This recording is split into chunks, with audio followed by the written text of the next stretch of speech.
প্রিয় দর্শক সবাইকে স্বাগত জানাচ্ছি এনটিভির নিয়মিত স্বাস্থ্য বিষয়ক আয়োজন স্বাস্থ্য প্রতিদিন অনুষ্ঠানে। আপনাদের সাথে আছি আমি ডাক্তার সামিউল আওয়াল স্বাক্ষর। প্রতিদিনের মতো আজও আমরা একটি গুরুত্বপূর্ণ বিষয় নিয়ে কথা বলবো। আজ আমাদের আলোচনার বিষয় গ্লুকোমা। এই গুরুত্বপূর্ণ বিষয়টি নিয়ে আলোচনা করবার জন্য আজ আমাদের সাথে স্টুডিওতে রয়েছেন একজন বিশেষজ্ঞ চিকিৎসক। চলুন দর্শক, অনুষ্ঠানের শুরুতেই পরিচিত হয়ে আসি আমাদের আজকের অতিথির সাথে। ডাক্তার সায়েদুল হক 1963 সালের আগস্ট মাসে ময়মনসিংহ জেলায় জন্মগ্রহণ করেন। তিনি 1987 সালে সিলেট এম.এ.জি. ওসমানী মেডিকেল কলেজ থেকে এমবিবিএস ডিগ্রি অর্জন করেন। এরপর তিনি চিকিৎসা বিজ্ঞানে উচ্চতর এম.এস. এফ.সি.পি.এস. ডিগ্রি লাভ করেন। বর্তমানে তিনি আইডিয়াল আই কেয়ার সেন্টারে চক্ষু বিভাগের সহযোগী অধ্যাপক হিসেবে কর্মরত। স্যার, আপনাকে স্বাগত জানাচ্ছি আমাদের আজকের এই আয়োজনে। ধন্যবাদ। জি, আজ স্যার আমরা খুব গুরুত্বপূর্ণ একটি বিষয় নিয়ে আলোচনা করব, সেটি হচ্ছে গ্লুকোমা, যেটিকে স্যার আসলে নীরব ঘাতক বলা হয়। একেবারে স্যার অনুষ্ঠানের শুরুতেই যদি একটু আপনার কাছ থেকে জেনে নিতে পারি যে কেন বলছি আমরা গ্লুকোমাকে নীরব ঘাতক। নীরব ঘাতক বলি এই জন্যে যে গ্লুকোমার একটা ভ্যারাইটি আছে যেটা আসলে এমনি কোনো উপসর্গ দেয় না, প্রাথমিক অবস্থায় কোনো উপসর্গ দেয় না। তো গ্লুকোমাটা আসলে কি? গ্লুকোমাটা হলো চোখের প্রেশারটা প্রাথমিকভাবে বেড়ে যায়। তা এখন বেড়ে যাওয়ার পরে যেটা হয়, চোখের যে স্নায়ু, এই স্নায়ুর উপরে এই প্রেশারের একটা ইম্প্যাক্ট হয়, প্রভাব বিস্তার করে এবং আলটিমেটলি এই স্নায়ুটা নষ্ট হয়ে যায়। তো স্নায়ুটা যখন ক্ষতিগ্রস্ত হয় তখন দেখার ব্যাপারটা ক্ষতিগ্রস্ত হয়। তো এটা অনেক স্লো একটা প্রসেস, কিন্তু আলটিমেটলি এটার শেষ ধাপটা হলো অন্ধত্ব। এবং এটা যখন শুরু হয় এই প্রসেসটাকে রিভার্স করা যায় না, কিউর করা যায় না। তার মানে যদি একবার শুরু হয় তাহলে ফাইনাল গোল হলো অন্ধত্ব। তো যেহেতু প্রাথমিক দিকে আমরা কোনো সিমটম যেন বুঝতে পারি না, সেই জন্যে যখন আমরা বুঝতে পারি বা পেশেন্ট যখন কোনোভাবে সে বুঝতে পারে যে তার সমস্যা হচ্ছে, আমাদের কাছে আসে, আমরা পরীক্ষা করে তখন বলতে পারি যে তার গ্লুকোমা। কিন্তু পেশেন্টের সাইড থেকে সে কিন্তু কখনোই বলতে পারবে না যে তার গ্লুকোমা। আচ্ছা, তো এই যে আমাদের কাছে আসে এবং আমরা যখন মানে শনাক্ত করি, তখন তার ওই চোখের যে নার্ভ, এই নার্ভ প্রায় 40% ড্যামেজড, ক্ষতিগ্রস্ত। তার মানে যখন চিকিৎসকের শরণাপন্ন হবে, কারণ 40% ক্ষতিগ্রস্ত, তার আগে চোখ এটাকে সামলায় নেয়। আচ্ছা, কাজে সে বুঝতে পারার কথা না।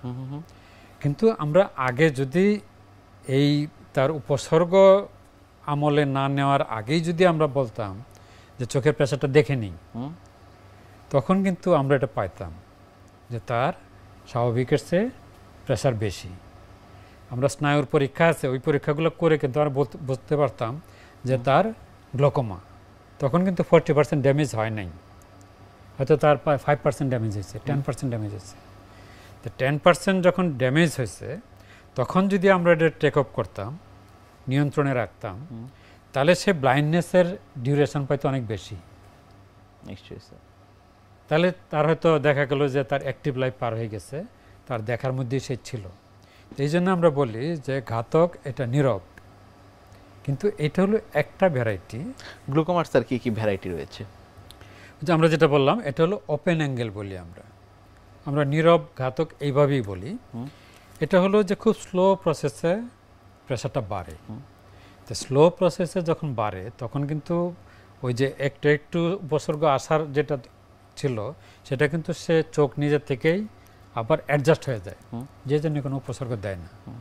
কিন্তু এই প্রেশারটাই যদি সাডেন বাড়ে হঠাৎ, তাহলে কিন্তু উপসর্গ দিবে। আচ্ছা, তো একটা ভ্যারাইটি আছে ন্যারো অ্যাঙ্গেল গ্লুকোমা বলি। এটাতে যেটা হয় যে চোখের কন্ডিশনটা এমন যে সে স্বাভাবিকভাবে চলতে থাকে, কিন্তু হঠাৎ করে তার এই অ্যাটাক হয়, চোখের ভিতরে একটা অ্যাটাক হয়। তো অ্যাটাক হওয়ার সময় তার সাডেন রাইজ করে চোখের প্রেশার। তো আমরা একটা নর্মাল স্টাডি মানে স্ট্যাটিস্টিক্যাল আমরা যেটা নর্মাল ধরি, সেটা হলো 21 মিলিমিটার অফ মার্কারি। এটা হলো চোখের প্রেশার। ব্লাড প্রেশার যেরকম 80/120 এরকম বলি, এটা হলো 21 মিলিমিটার অফ মার্কারি। তো এখন যদি এটা সাডেন 40 বা 45-এ চলে যায় তাহলে কিন্তু চোখ পেইনফুল হবে। আচ্ছা, চোখে বেশ পেইনফুল হবে, দেখতে অসুবিধা হবে এবং কি একদম মনে হবে যে অন্ধ। এটা হঠাৎ আসে, এটাকে বলে আমরা অ্যাকিউট কনজেস্টিভ গ্লুকোমা। তখন এই যে চোখ লাল থাকবে, বমি করবে এবং সে এটা কোনো মতে টলারেট করতে পারবে না, সে ওই অপথলমোলজিস্টের কাছে যাবে। এটা হলো সাডেন রাইজের জন্য।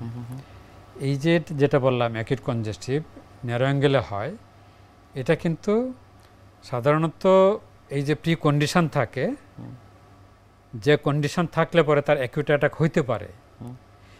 এই অ্যাকিউট অ্যাটাকটা হবে যখন সে উপর হয়ে কাজ করে, অন্ধকারে কাজ করে, তখনই কিন্তু এই অ্যাটাকটা বেশি হয়।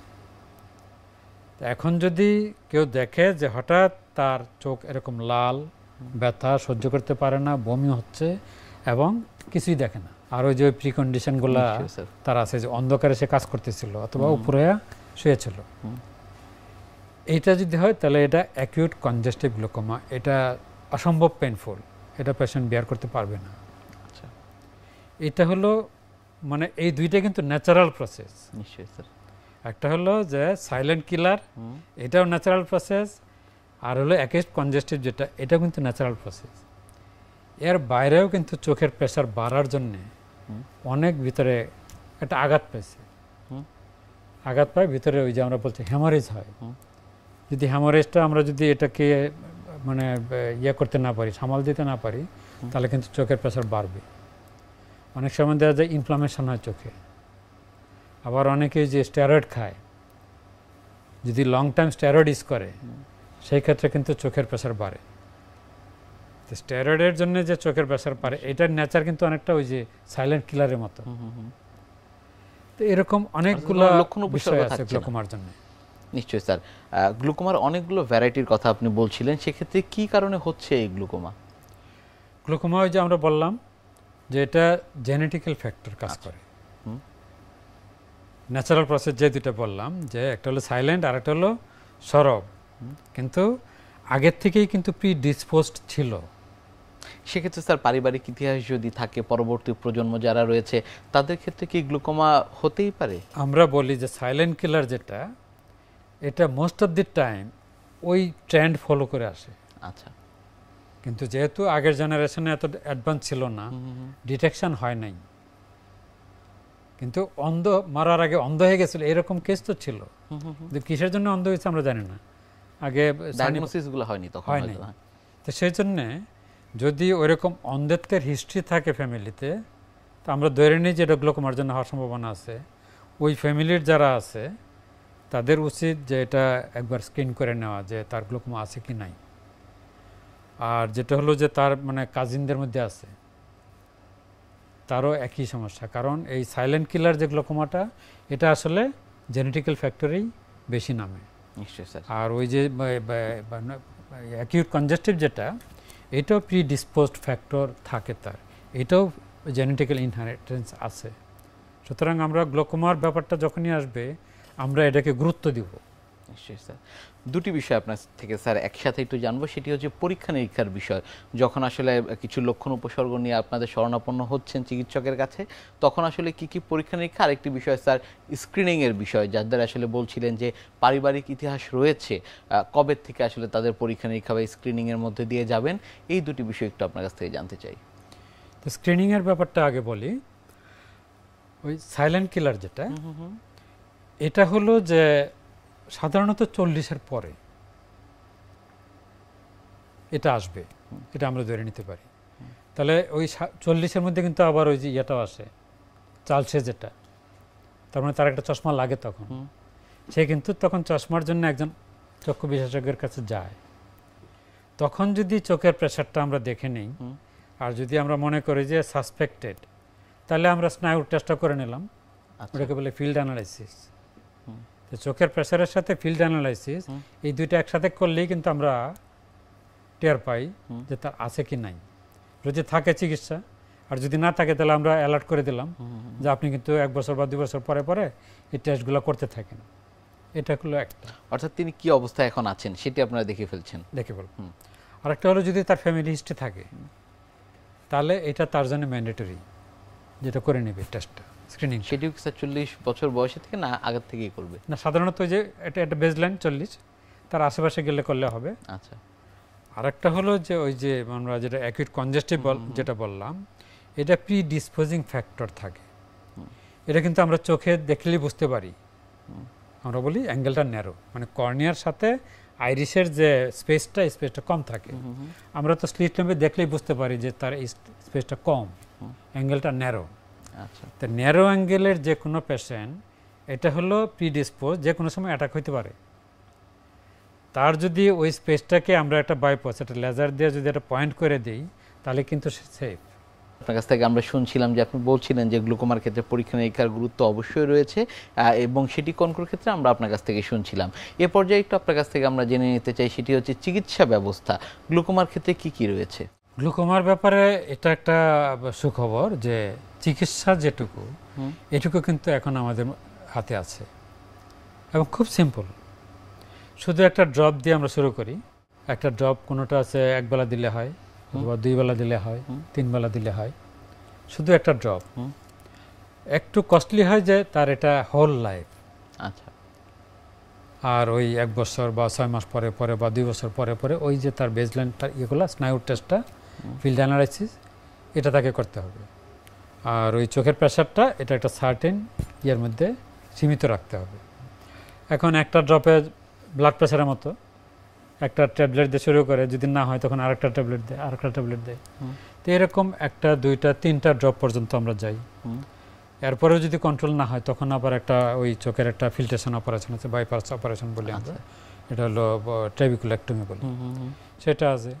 লেজার অপশানও আছে, মাল্টিপল অপশান আছে, এটা সে অ্যাফোর্ড করতে পারবে। কিন্তু সবচেয়ে চ্যালেঞ্জিং হলো তার শনাক্ত হওয়াটা। গ্লুকোমা শনাক্ত যদি হয়, তাহলে চিকিৎসার জন্য খুব একটা সমস্যা হবে না। নিশ্চয়ই স্যার। আপনি লেজার অপারেশনের কথা বলছিলেন, সেক্ষেত্রে স্যার লেজার অপারেশন করবার পরে আমি যদি একটু প্রগনোসিস কেমন হয় রোগীর সেটি জানি, এবং পার্শ্ব প্রতিক্রিয়া কিছু রয়েছে কিনা এই লেজার অপারেশনের? লেজার অপারেশনে মেইনলি কাজ করে যেটা আমরা বললাম, ওই যে সরব যেটা অ্যাকিউট কনজেস্টিভ গ্লুকোমা, এই গ্লুকোমাতে যদি এই যে আমরা একটা ফোঁটা করে দিলেই হয়, আইরিসে একটা ফোঁটা করে দিলেই সে কমপ্লিটলি সেফ, তাহলে তো এটা বিশাল একটা অর্জন। এবং এটা তো সেফ একটা প্রসিডিউর, কাটা নেই, কোনো অপারেশন নেই, কিছু নেই। এটা স্লিট ল্যাম্পের মতো একটা বসায় যদি একটা বিন দিয়ে এটা ফোঁটা করে দিল, তাহলে এই চ্যাপ্টারটা একদম সেফ, নিশ্চয়ই তার আর অ্যাটাক হবে না। এটাকে বলে আমরা প্রোফাইলেকটিভ আইরিডেক্টমি। আর যেটা হলো যে সাইলেন্ট কিলার যে গ্লুকোমা, এই গ্লুকোমার যে ট্রেবিকুলেক্টমি অপারেশন, ওই অপারেশনটাই লেজারের মাধ্যমে করা যায়। তো এইটা একটাই হলো যে লেজারের মাধ্যমে করলে এটা লংজিভিটি, ওই সার্জিক্যাল যে অপশানটা তার চেয়ে কম, কিন্তু এটা তো অ্যাফোর্ড করাটা একটু কস্টলি হয়। তারপরেও এটা তো একটা অপশান, যেহেতু এটা অপারেশন না, একটা লেজার ভিন দেওয়া এই কাজটা করে দিবে, সেই জন্যে আমরা মেইন সার্জারিতে যাওয়ার আগে এটা অনেকেই অ্যাফোর্ড করে, প্রেফার করে।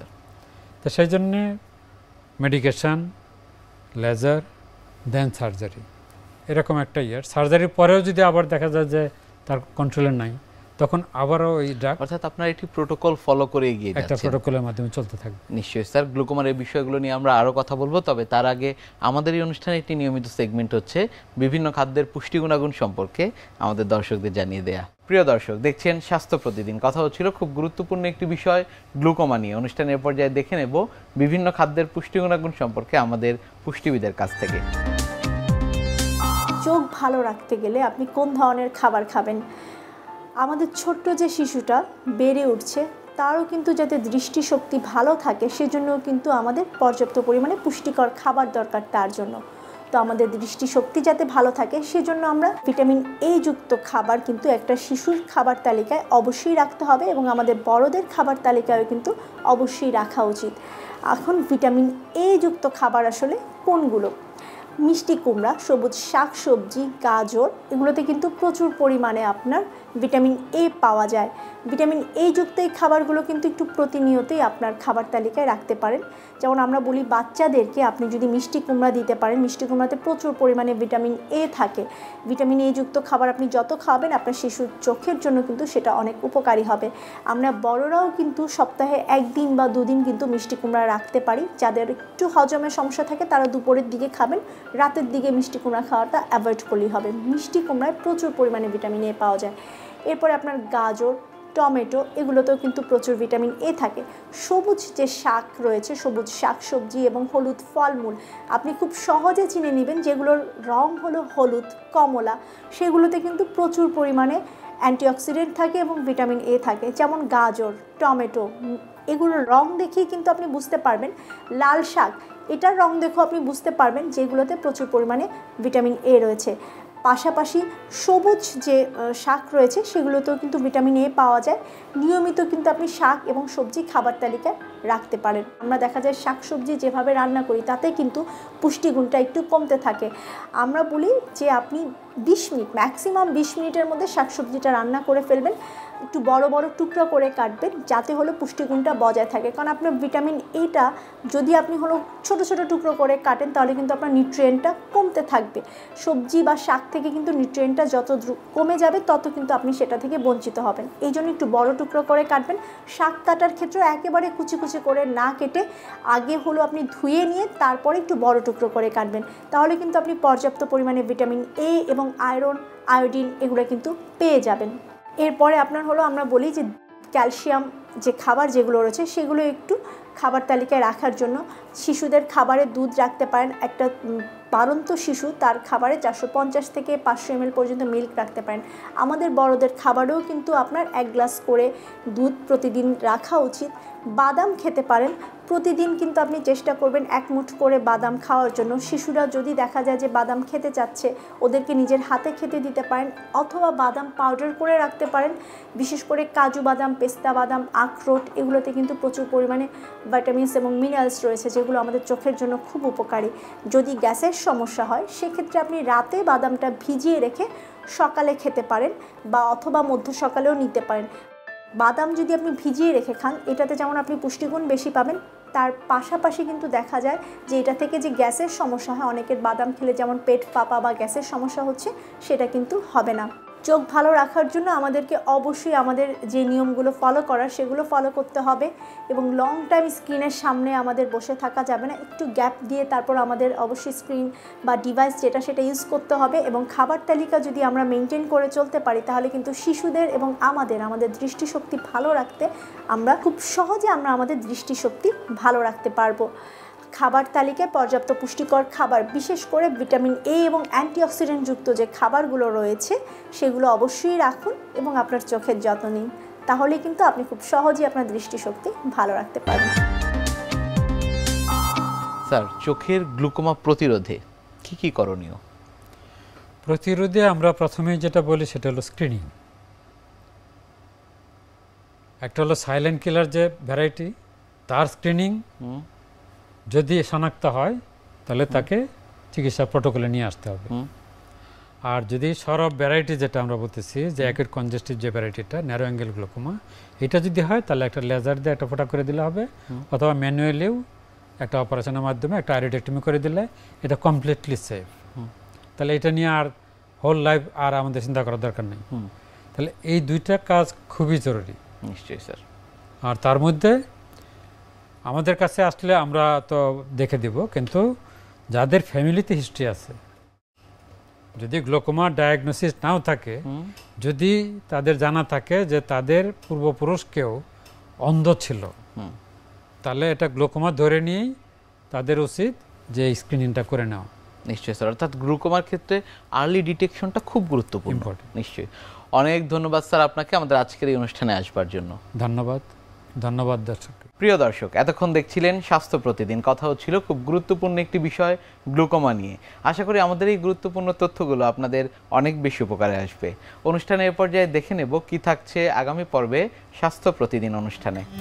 রোগীরা আমাদের কাছে বিভিন্ন রোগ নিয়ে আসে, সেই সব রোগের চিকিৎসাতে সফল হবে এমন কিন্তু না। এই যে ফেল হচ্ছে বা এই যে রোগটা রয়ে যাচ্ছে বা বেড়ে যাচ্ছে, এর কারণ কিন্তু অনেকটাই দায়ী সেই চিকিৎসার আগের হিস্ট্রিটা বা ইতিহাসটা ঠিকমতো ডাক্তারকে দিচ্ছে কিনা, অথবা ডাক্তার যে চিকিৎসাটি দিচ্ছে তার পরবর্তীতে সে সেটিকে কীভাবে ফলো আপ করছে, এটার উপর সফলতাটা আসলে অনেকটাই নির্ভর করে।